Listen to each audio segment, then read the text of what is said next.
Hello everybody, MorbTron here. Today I want to briefly talk about changes that are coming to the Eververse coming in the next season, and the next big update, DLC, expansion, whatever you want to call it, Shadowkeep, where you know, Moon's Haunted.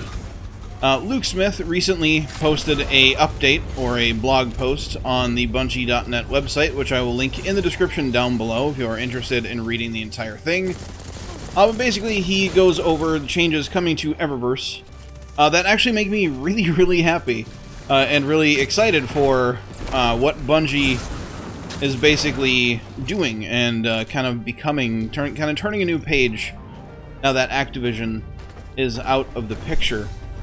So the current Eververse, in the way that it is, recently got an update at the start of Season 7, Season of Opulence, where if you wanted to buy a specific thing, you no longer had to purchase engrams, or purchase engrams of silver with real money, and roll the dice opening seasonal engrams to try to get it. If you want something, you can purchase it directly, which is very nice. And it is something that things like Fortnite with Epic Games kind of pioneered.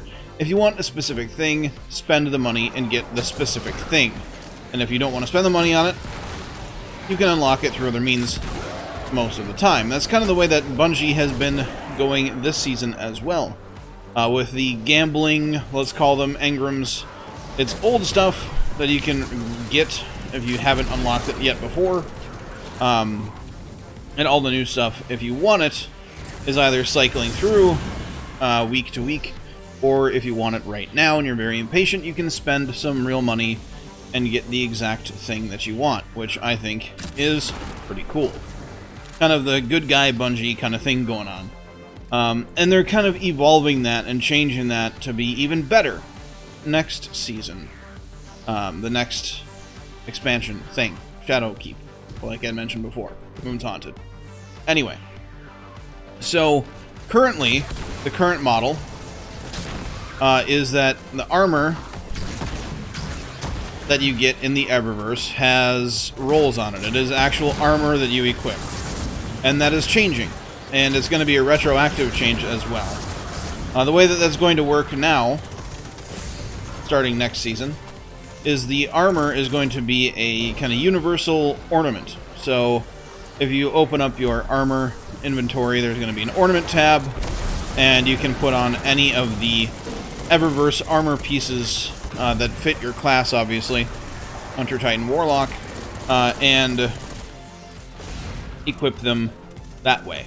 So you can make your character with the Eververse armor kind of, however you feel like it, basically. And with the armor system kind of changing altogether next season anyway, it kind of just expands on that, No longer are we going to have to struggle to find correct rolls on exact pieces of armor, so our Guardians look the way we want them to. Once we get a piece of armor, we can basically outfit it the way we want to, which I think is pretty cool. So the current stuff that you have unlocked, not just sitting in your vault, but the current stuff you have unlocked in your collections tab is going to be retroactively turned into those ornaments as well. So stuff that you already have just maybe sitting in your vault that you're saving because it looks cool, if you don't want to use it until the next season comes out, because it maybe has a bad roll on it or something, whatever, you can safely dismantle that now, and you'll be able to use it as an ornament next season. Very cool.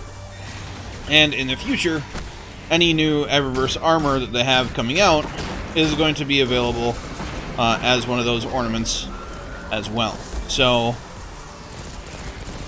it's very nice. The other thing they are changing, which is pretty cool, is stuff that you are pulling out of your collections that you might have bought from Eververse or as an Eververse item, like shaders, transmat effects, things of that nature, are no longer going to cost bright dust to pull out of collections.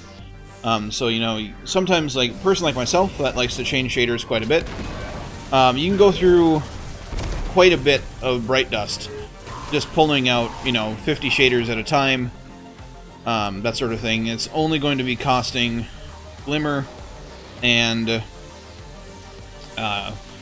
legendary shards now. From now on, not from now on, but from next season going forward, there will be no bright dust cost associated with that.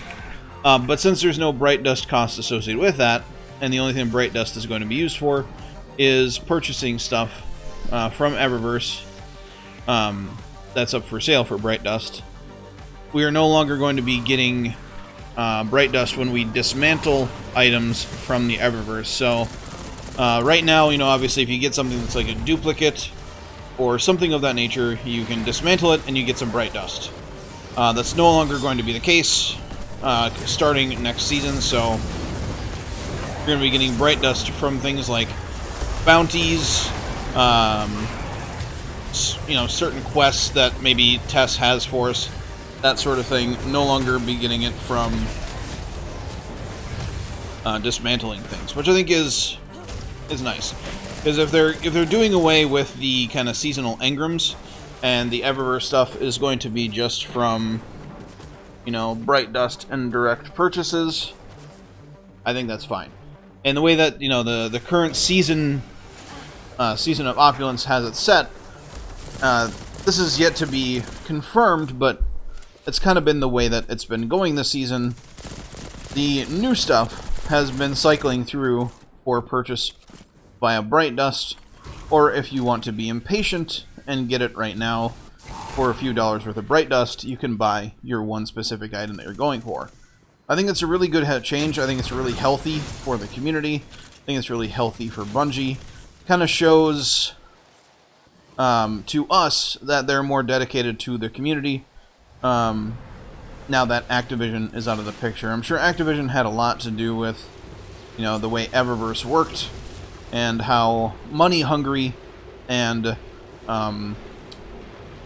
let's just say not so community player friendly the Eververse stuff used to be, especially going back to year 1 of Destiny 2 with the Christmas stuff, was pretty predatory. He died already? He died already, cool. But yeah, so quick update, like I said, just going over what Luke Smith had posted. A link will be, like I said, in the description if you want to see any of that stuff for yourself. But that is going to be it for this video. It's a little bit shorter than my usual videos, so if you want to share the video out there, like the video, if you want to show your support, that sort of thing, I'd be greatly appreciative of that. If you are new here, hit that subscribe button for me. Getting pretty close to that 5,000 subscriber mark. Hooray. But do not forget to have a good day, everybody, and I will catch you all next time.